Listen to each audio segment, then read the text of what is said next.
It definitely was a wrong decision to move the house. After my wife fell down the stairs and gave birth to a dead child, we had to sell the country house where it happened and buy an apartment in the city. We got a large apartment in an old house of the late 19th century. It only sounds romantic, but in fact, it's just an unkept wreck with remnants of former luxury in the form of stucco on the ceiling and a bathtub on lion legs. Everything else is more like a set for a film about the war. Everything collapses, falls off, and cracks. After the silence of our small lands by the lake, the noise of cars and trams under the windows is really depressing. In addition, we had to buy an apartment without repair, and we lived in dust, dirt, and constant swearing for a month. Anyone who has done repairs can easily imagine how it destroys calm, everyday life, budget, and family relations, but we didn't care anymore. Helen didn't notice me, and I was tired of trying to talk to her. Her silence was like an ice shower for me every time, as if it was my fault that the stairs in our house were so high and steep. Towards the end of the repair, we began to swear. When she called me a blundering fool for the fact that I couldn't attach the cabinet to the wall and kept drilling the walls in the wrong places, I felt as if I had thrown a heavy burden off my shoulders. I told her to take a screwdriver and do it by herself, and she promised to drill a second hole in my ass.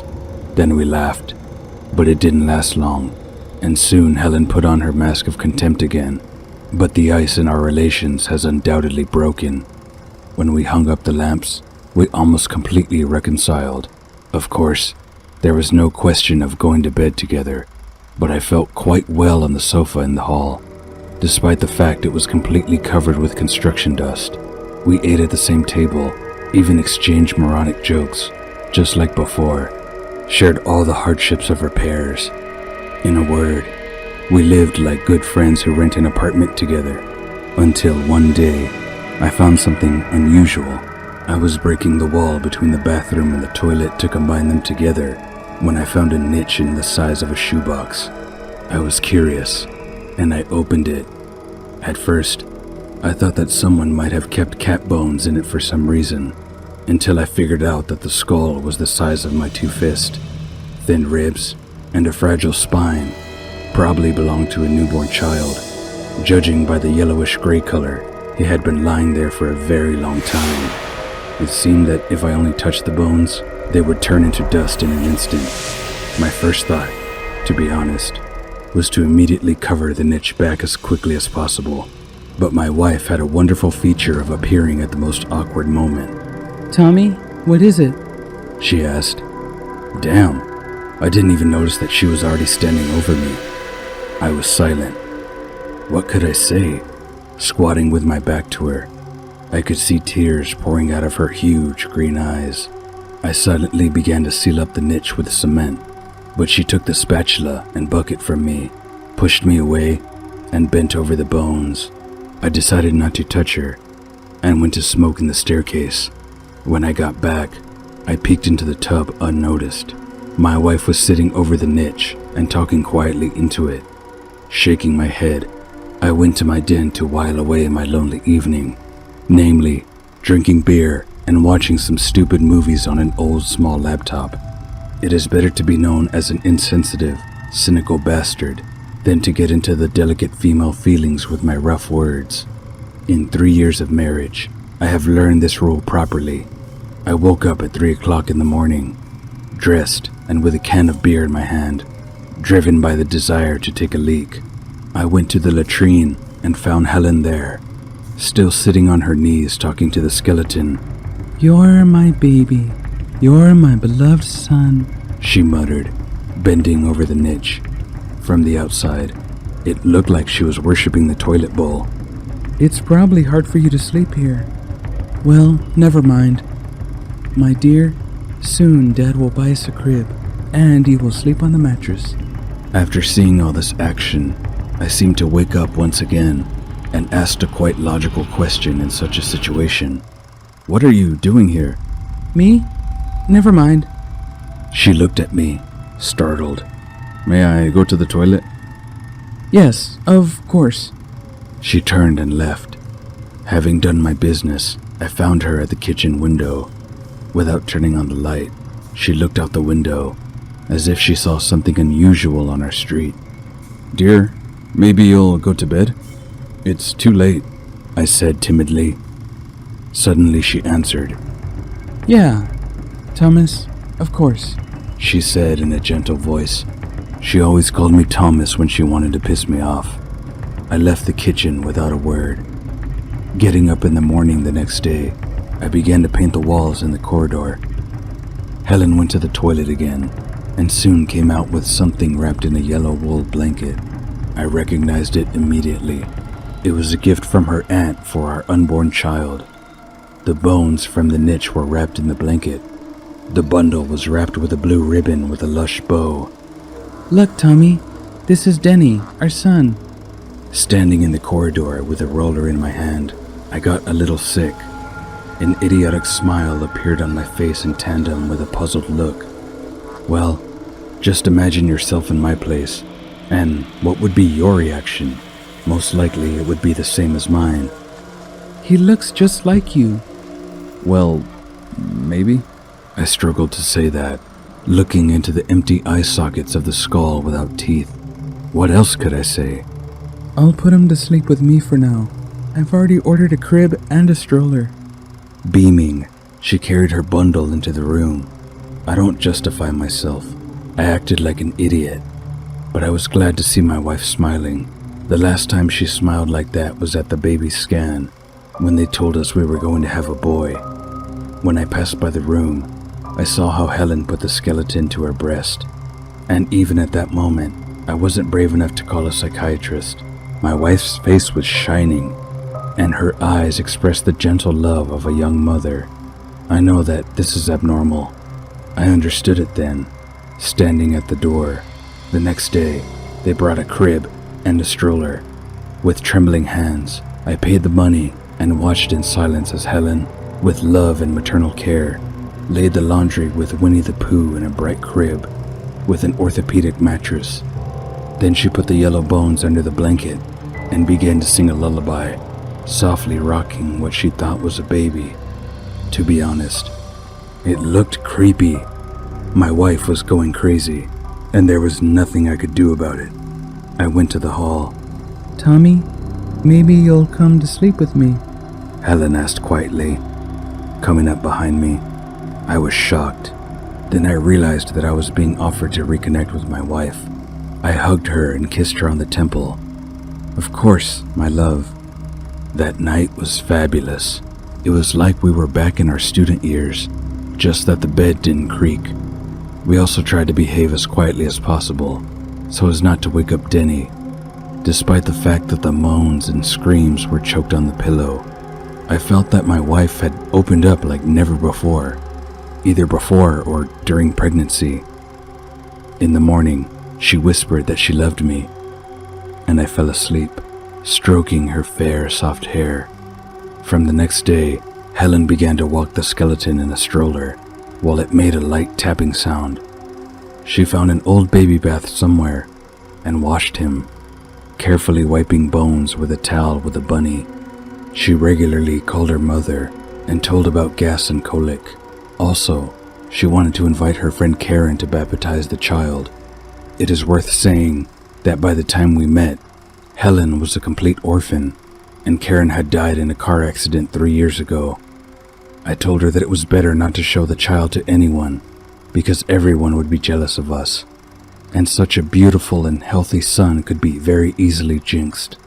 Looking at how Helen took out the rattles one by one and tried to interest the skull that was beginning to crumble, I counted to 10 and thought in what color it was better to paint the walls in the kitchen. Helen seriously told me that pacifiers are harmful to a child's teeth. I tried not to take part in all these conversations. She gave him a massage because she read that it relieves muscle tone. What muscles and teeth are you talking about? It's a skeleton. These are freaking bones that are still mysteriously kept together in one yellow pile, which looks like a puppet. I understood that it was time to stop the farce with carrying a skeleton and singing children's songs to him, but I didn't want to upset my wife. I didn't want to lose her. If she was taken to an asylum, and that was likely to happen, then we would never be able to live together again. Of course, I loved my wife, even if she had gone nuts a little. But my patience was coming to an end. The turning point in my perception of this situation happened the next night. Or rather, even in the evening. Helen, as always, put Denny in the crib, sang him a lullaby, for which some reason I had goosebumps on my skin, and there was a feeling that I was in some kind of horror movie. When Helen somehow decided that the skeleton had fallen asleep, she lay next to me, and I forgot about everything. Forgot about the bones lying in the crib. Forgot that my wife had completely lost her mind. We just enjoyed each other in the same way as in those young years when we just started dating. After interesting and exciting leisure time, my wife fell asleep, and I looked around the whole room with a tired but satisfied look. At that moment, something caught my attention. I'm not sure either it seemed to me or not, but a crib swung in the very corner of our room. I immediately turned my gaze to that corner. No, it definitely wasn't my imagination. The crib really swayed a little. The first thing that came to my mind, and what I explained the strange rocking with, was our extremely exciting activity in bed with my wife. Our bed shaking could slightly move the crib. Unfortunately, that was not the case. That night, I fell asleep without letting a single bad thought enter my head. Although in the depths of my soul, I was still tormented by this damn absurdity with the skeleton in our apartment. My dream wasn't long. It was about 2 o'clock in the morning when a loud sound made me wake up. It seemed to be an infant sobbing. I immediately opened my eyes and stared at the still swaying crib. No matter how hard I tried to find a logical explanation for the swaying, I didn't manage to come up with a single idea. But what was that sob I heard? I was shocked, but still, I got out of bed and walked to Denny. Honestly, my first thought was to grab this pile of bones and throw it off the balcony. But then I thought about my wife. I stopped the crib. The crumbling skull looked at me from under the blanket, and in the darkness of the room, its outlines frightened me. Since I woke up in the middle of the night, I decided to go to the toilet. In a few minutes, I went into the room and noticed Helen sitting over the crib. "Why aren't you sleeping?" I immediately asked. Denny has woken up. I stretched and headed towards the bed. At least you'd come over for the sake of decency. My wife mumbled. You could at least look at your baby. "I'm too tired. I'll do that tomorrow," I muttered in response, and fell asleep, barely overcoming the obsession to express everything I thought about that pile of bones. In the following nights, I couldn't sleep at all. The constant rocking of the crib made me nervous. I haven't found an explanation for this strange phenomenon. Almost every night, I woke up to sobs coming from the same corner where the crib was standing. In general, in the beginning, I thought that it was my wife making such sounds in a dream. And then when I woke up again, I listened carefully and realized that all the sounds were coming from there. The most interesting fact was that as soon as I got out of bed, the sound stopped in an instant. This nightmare lasted about 3 weeks. I was already slowly getting crazy. Just like my wife, living in such surrealism could cause even worse consequences. My wife and I began to quarrel again. She said that I didn't pay our baby the proper paternal attention. Ugh. Day after day, the walls of our apartment were filled with screams and tears. There was even such a thing that I just left the house, unable to tolerate that anymore. But after a couple hours of walking on the street, having cooled down a little, I returned to my home, thinking about my wife. Soon, in the middle of the night, I even heard a child crying in the apartment. It sounded just like real crying. I even thought that there's a live baby lying in the crib. Once again, I tried to consider it as a bad dream, but no, just like those sobs, the crying was real. That night I was really scared. Neither the rocking of the crib nor the sobbing at night didn't bring such horror to me. As soon as I heard crying from Helen's room, yes, we were sleeping in different rooms again, I jumped out of bed and ran into the corridor. The crying gradually subsided, and Helen's voice could be clearly heard from the room. Shh, shh, shh. Don't worry, my baby. Everything is fine. Mommy is here. I didn't know whether I really have already gone crazy or whether some kind of devilry was happening in the apartment. Nevertheless, it is definitely not my imagination. But I also can't believe that it can't be a skeleton crying. Well, it is impossible. Then something really terrible happened. Helen was late for her period, and I forced her to take a pregnancy test. To my happiness or regret, it turned out to be positive. But when we went to the doctor, and he confirmed my expectations, it was the feeling as if I was born again. I forgot about all the horror happening in the walls of our apartment. I forgot about crying at night. I know it's hard to forget, but Helen got pregnant. It was a real miracle after what happened to her on the stairs of our house, and she seemed to be coming to her senses after a visit to the doctor. It seemed that some terrible dream had ended, and we suddenly woke up. But this euphoria lasted exactly before we crossed the threshold of our home. Just at night, when it turned out that we were going to have a child, I heard a conversation between Helen and Denny. You will have a brother or sister. She spoke joyfully in half a voice. Don't you want to? Just because the baby is born doesn't mean that Dad and I will stop loving you. It's not true. Dad loves you very much. After these words of hers, there was a sound similar to the rattling of bones, and Helen put the skeleton back in bed. I was standing in the corridor all this time. After that night, absolutely bad things began to happen to my wife. She began to get sick. A constant temperature, a rapid heartbeat, and even sobbing at night didn't allow her to sleep properly.